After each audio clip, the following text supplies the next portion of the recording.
Hi, I'm Kaarel, and the topic of today would be to tell you a bit about the experiences that I've had personally over the past 15 years working with these different teams.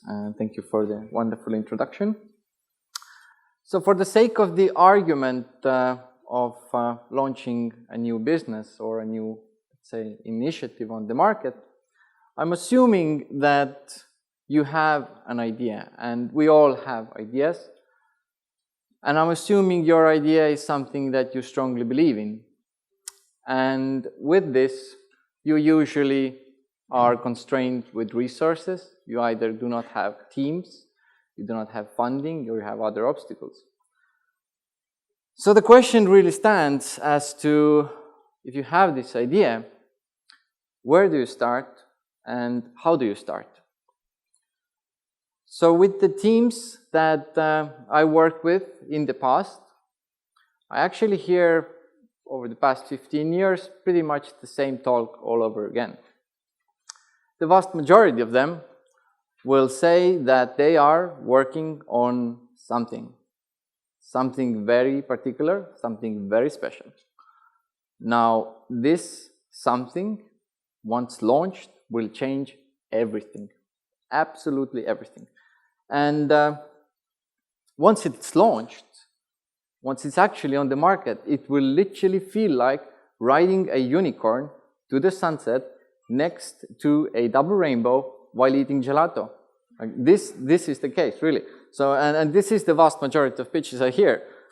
And while it's certainly partly true that the startup life is eating gelato on top of a unicorn, there are, of course, some challenges that these teams are facing before they reach this nirvana, so to speak. So, multiple things are stopping them. And while these multiple things are really stopping them, what the vast majority of people on those teams don't really realize is that the world is really revolving, right? It's evolving, it's changing all the time. And just during this day that we're sitting here watching these presentations, according to some numbers, roughly 60,000 new ventures will be launched today across the planet. More than 80,000 patents will be filed with unique ideas. And more than 350,000 people will be both born, and roughly the same amount of people will reach exactly your age. So the likelihood of your idea being executed flawlessly in the upcoming 48 or 24 hours is actually pretty high. And the longer you wait, the higher it will become. So assuming you have this unicorn idea here, and you're facing your challenges. You're always finding different reasons why not to execute on this. And this happens both in non-profits, it happens both in corporations, and it happens in startups. And again, surprisingly, it's always the same talk. It's a talk about the product. The product itself is not perfect. It's not ready. We cannot show it to anybody because obviously it would be embarrassing if somebody would saw what we have put together in this previous, let's say, year. Also, we're waiting for the budget allocation, either an internal one, either a foundation that we applied to, perhaps a loan application we filed, or we're waiting for that additional one specific individual who's really completing the last project before he can move on and work with us. That very special engineer that everybody knows who can build anything, which is amazing. Nevertheless, what I'm here to tell you, and perhaps to kind of ruin the surprise here, is that none of these things, in my opinion and in my experience, are rarely obstacles. And rarely are these things which are stopping the teams. So what usually gets into focus when individuals are talking about their futures, they're talking about these fantastic new ideas, is absolutely the wrong thing. So it's always the talk about the idea and never really about the problem underlying that idea. So if you extrapolate from this and think of it, every idea, at least in the startup sense, is usually an answer to somebody's cry for help in a way, or somebody's pain. And surprisingly, that pain or that problem that we're trying to solve does not belong to the planet. It does not belong to a community. It does not belong to a nameless corporation. It actually belongs to a human being. And the good thing about this is we can talk to those human beings. We can go out, we can meet them, we can call them, we can ask them if the problem that we believe exists in this world actually does exist. And if it does exist, perhaps that is enough validation for you to pursue with the idea. So this very simple question about have you experienced this problem or have you seen this in your life could potentially save you months, could potentially save you years from your life on working on something that actually nobody needs. Even though it might seem like a fantastic idea, it might not solve anybody's problem. So consumers, when we run, let's say, consumer research, surprisingly care about very little.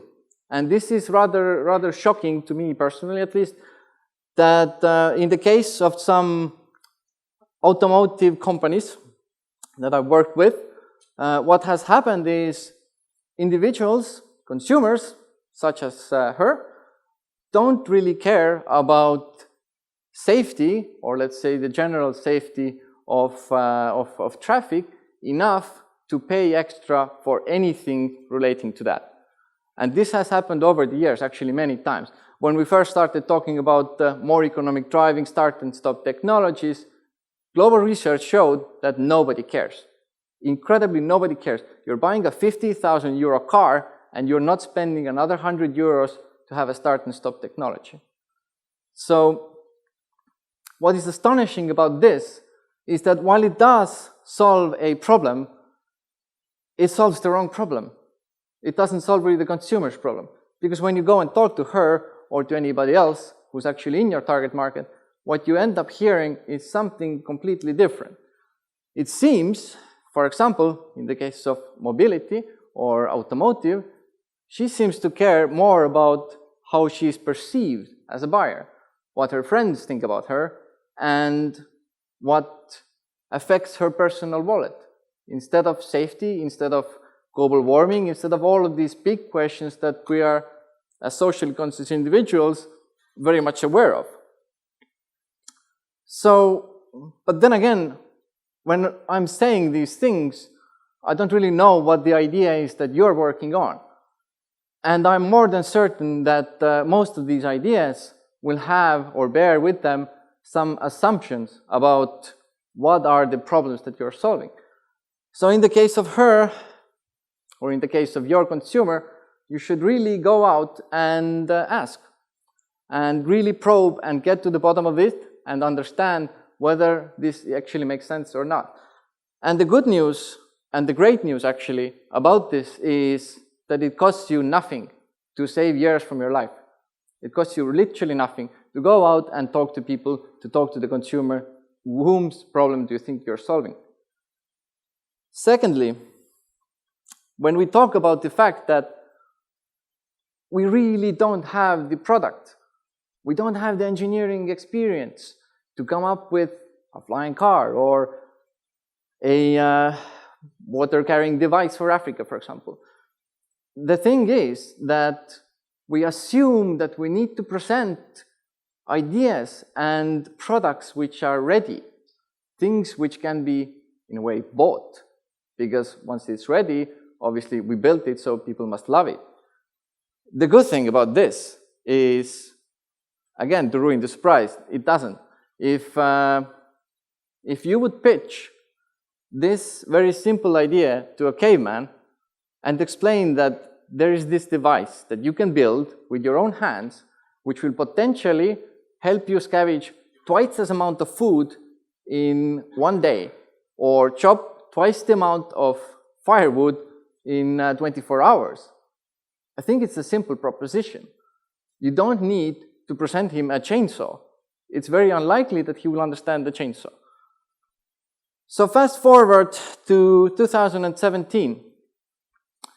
Today, with the advent of different digital technologies, we have the possibility to sit here in this room or later in our homes to just draw our idea as a simple application, as a simple website, and convert it into a working prototype with a few clicks of a button, with a zero cost. That is today. Okay, perhaps you will pay 10 euros for this, but still, we're not talking about thousands, we're not talking about tens and tens of months of development work. This is happening now. And thirdly, when we assume that it's difficult to launch these different products, it's difficult to break through, it's difficult and most likely extremely expensive to compete with everybody else on the marketplace. The dirty little secret of the technology world, in a way, or the startup and innovation world, is the fact that most of the products that we end up launching do not really exist. So that's first thing. Most of the products that you hear in innovation news, the new cars coming in, running fully electric, the new self-teaching AI, and the new home automation systems, these things do not exist the moment that you're buying them. They start existing when enough people actually buy them. And this is the basis of crowdfunding, I would say. And this is really taking off in the sense that the vast majority of new products are actually launched through crowdfunding nowadays. And the good thing here is that a rather simple digital campaign or a digital exercise in marketing, let's put it this way, would result you with just an investment of 10 euros. It will result you the eyeballs of 150,000 people.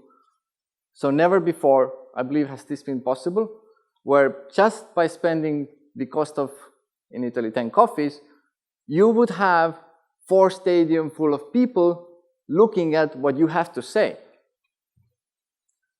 So this brings us to the final point, I would say, that assuming that you already are willing and capable of spending these last 30 euros that we were spending or talking about, the question of talent and actually building your product comes to question eventually, right? So you have these pre-orders, you have people interested, you're solving an actual problem. So what do you do now? You still need that engineer. The good thing is that you actually don't. You really don't. You have a chance today to get anything, pretty much anything in terms of specialized knowledge from the global freelancer community. You can post gigs from very simple Excel data mining tasks to complex AI programming tasks, and you can get those things done in a very, very short amount of time and with a very, very, very small budget. And actually, this is something that the vast majority of startups are beginning to realize, and also the large corporations are beginning to realize. So this is why we see so many products coming in such a short amount of time to market, because it's really, really that easy. And here comes the final point, in the sense that the only thing that we see while working with these different teams in terms of stopping them from bringing those ideas to market and showing them to the consumer are actually the team members themselves. Nothing really else. So if you have something that you believe will potentially change either an industry, it will potentially change a market, perhaps it will change the world eventually, and you can outline this not as an idea, but as a problem that needs to be solved to some specific human being, using just crowdsourcing, crowdfunding, using digital means, you can bring it to market pretty much today. And I would encourage you to really aim for the unicorns. I would encourage you to aim for gelato. That's always a good idea. Or actually another word for that matter. And do not forget, while doing this, that the end success of any idea that you present will be the greedy self-interest of a single human being. So thank you.